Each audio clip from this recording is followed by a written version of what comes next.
History of the names of Egyptian gods. Ancient Egyptian religion was a polytheistic religion, but it is difficult to know what the names of the Egyptian gods were called by the ancient Egyptians because in each period they wrote different names and forgot to remember them. Important information. For example, in the earliest hieroglyphs, the name of the god Tahuti is. The first symbol, the ibis, is the sacred bird of Tahuti. The second symbol represents the first sound of the word, good. This tells us that the name begins with the letter T. Below it is a symbol for the first sound of the word, yen. Finally, there is a symbol indicating that this is the name of a god.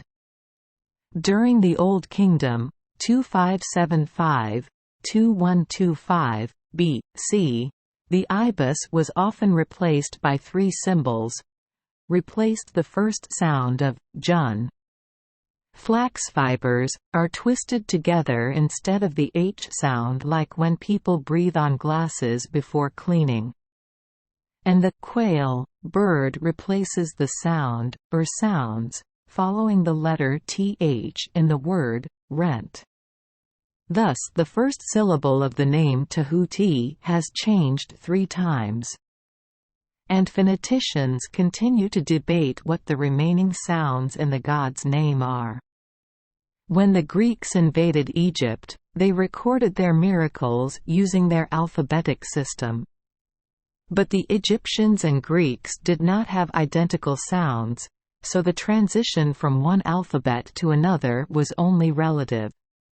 In addition, the Greek spelling is based on a more modern pronunciation than the early Egyptian spelling. For the names in this book, I have chosen to use Old Egyptian names, unfiltered through Greek. Hence Tahuti, instead of. However, I call the country, Egypt, and not by the ancient name Kemet, which is difficult to know.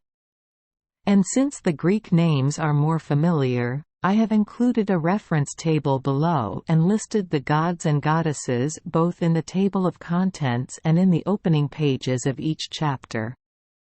Thank you for joining us for today's fairy tale. We hope these stories bring joy and meaning to your day. If you love our channel, please hit the subscribe button so you won't miss any exciting tales. Wishing you a good night and sweet dreams. See you in the next story.